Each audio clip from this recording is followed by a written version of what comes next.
Start. बिस्मिल्लाहिर्रहमानिर्रहीम। अस्सलाम वालेकुम dear students. As you know last lecture में हमने टाइप्स ऑफ सॉलिड स्टडी किया था और प्रॉपर्टीज ऑफ सॉलिड स्टडी किया था, जिसमें हमने टाइप्स ऑफ सॉलिड में दो टाइप स्टडी की थी, अमॉर्फस सॉलिड और क्रिस्टलाइन सॉलिड। बच्चों आज हम स्टडी करने जा रहे हैं लेक्चर नंबर 10 में, वो हम पढ़ेंगे एलोट्रोपी। क्या स्टडी करेंगे? एलोट्रोपी आज का हमारा टॉपिक है।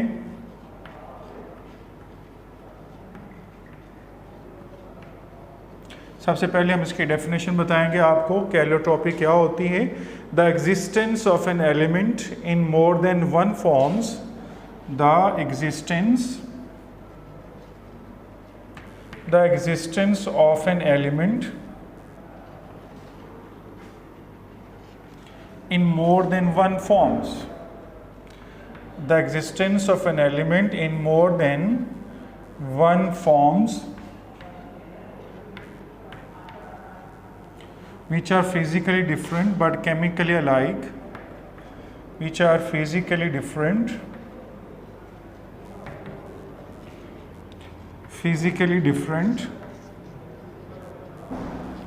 but chemically alike,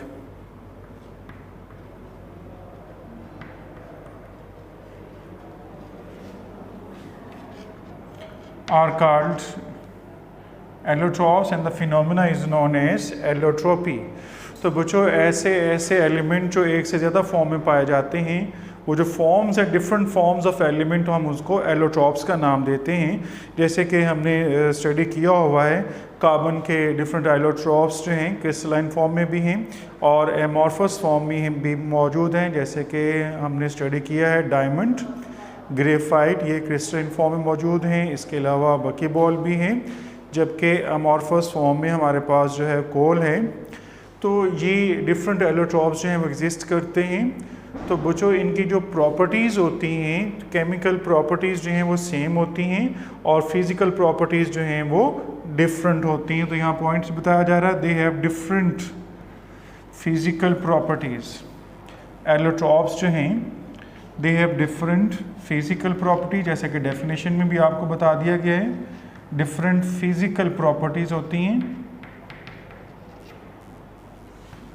जबकि इनकी केमिकल प्रॉपर्टीज़ जो हैं वो सेम होती हैं, क्योंकि नंबर ऑफ़ वैलेंस इलेक्ट्रॉन जो हैं वो सबके पास जो हैं वो सिमिलर होते हैं। केमिकल प्रॉपर्टीज़ जो हैं वो सेम होती हैं, केमिकल प्रॉपर्टीज़ जो हैं वो सिमिलर होती हैं।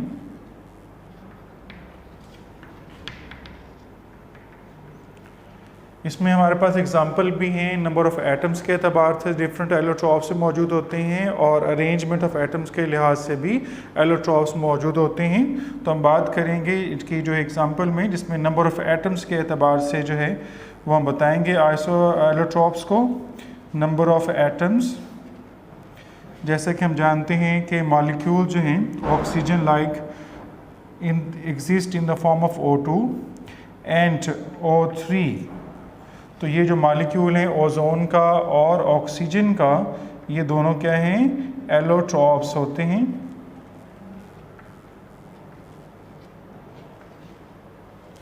Due to number of atoms. और अगर हम बात करें इनकी जो है अरेंजमेंट के हवाले से, तो बच्चों अरेंजमेंट ऑफ एटम में हम एग्जांपल ले सकते हैं। अरेंजमेंट ऑफ एटम्स जो है बच्चों, अरेंजमेंट ऑफ एटम में हम स्टडी कर सकते हैं मौजूद इस सल्फ़र के हवाले से कि सल्फ़र जो है हैज़ टू एलोट्रॉप्स। सल्फ़र के जो एलोट्रॉप्स टू हैं, एक होता है रोम्बिक सल्फ़र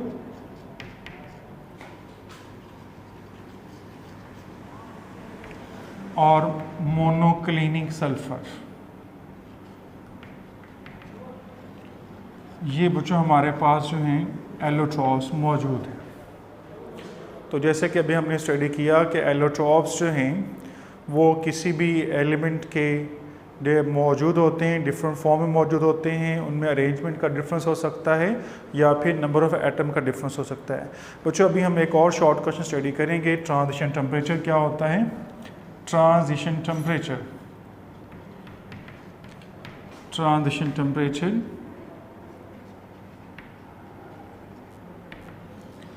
ऐसा टेम्परेचर जिस पर एक एलोट्रॉप दूसरे एलोट्रॉप में चेंज हो सकता है या वो एग्जिस्ट करते हैं, हम उसको कहते हैं transition temperature. The temperature at which one allotropes changes into another allotropes इस called transition temperature. For example हम लेंगे सल्फ़र जो है एसिड मॉलिक्यूल की फॉर्म में, रोम्बिक सल्फ़र हमारे पास मौजूद होता है। बच्चों अगर 96 डिग्री सेंटीग्रेड से बिलो टेम्परेचर पर जो है आपको रोम्बिक सल्फ़र मिलेगा स्टेबल फॉर्म में, जबकि अगर टेम्परेचर इससे ज़्यादा हो जाता है तो आपको मिलेगा मोनोक्लिनिक फॉर्म में सल्फ़र जो है। इसमें अरेंजमेंट ऑफ एटम जो है वो डिफरेंट हो जाएगी। तो ये जो टेम्परेचर है 96 डिग्री सेंटीग्रेड, हम इसको क्या कहते हैं, ट्रांजिशन टेम्परेचर के below this rhombic sulphur, above this जो है वो मोनोक्लिनिक सल्फ़र जो है वो एग्जिस्ट करता है। और भी एग्जांपल ली जा सकती हैं। सम अदर एग्जांपल्स में हम फास्फोरस की एग्जांपल ले रहे हैं। P4 जो है, क्योंकि phosphorus exist in the form of P4 और इसकी जो अरेंजमेंट ट्रांजिशन टेम्परेचर है 250 डिग्री सेंटीग्रेड। ये जो फॉर्म्स हैं ये वाइट फास्फोरस कहलाता है, इसको हम रेड फास्फोरस कहते हैं। इस तरह और भी एग्जांपल मौजूद हैं, जैसे टिन है आपके पास। टिन के लिए 13.2 डिग्री सेंटीग्रेड जो है वो ट्रांजिशन टेम्परेचर है। ग्रे और वाइट, या हम इसको कहते हैं क्यूबिक फॉर्म में, और वो टेट्रागोनल फॉर्म में एग्जिस्ट करता है। तो ये एग्जांपल्स ली जा रही हैं और कुछ प्रॉपर्टीज़ भी आपको बताई जा रही हैं फास्फोरस से रिलेटेड, कि फास्फोरस जो है, वाइट फास्फोरस स्पेशली जो है, कि it is very reactive, it is very reactive, it is poisonous होता है, और जो है सॉलिड्स फॉर्म में पाया जाता है। इसके अलावा अगर हम बात करें रेड फास्फोरस के हवाले से, तो वो कहा जाता है कि लेस रिएक्टिव। एक तरह का आप डिफरेंस भी बता सकते हैं इन दोनों में, लेस रिएक्टिव। और ये पॉइजनस था, वो नो पॉइजनस यानी कि नॉन पॉइजनस में चला जाएगा। और ये ब्रेटल सॉलिड यानी नॉट पॉइजनस या नॉन पॉइजनस में चला जाएगा, या हम कहते हैं ब्राइटल सॉलिड। बुरबुरा सा पाउडर होता है ये, जबकि इसको हमने कहा वैक्सी सॉलिड। तो ये थे आपके पास जो हैं एलोट्रॉपी का टॉपिक, और जिसमें हमने ट्रांजिशन टेम्परेचर को भी स्टडी किया।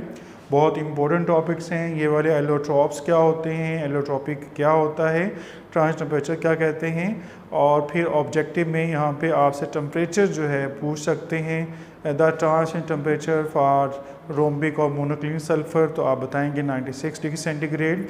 इसी तरह बच्चों आपके पास टिन और फास्फोरस, तो जो फास्फोरस की जो प्रॉपर्टीज़ आपको दी जा रही हैं ये भी अलग से शॉर्ट क्वेश्चन में आपको दिया जा सकता है।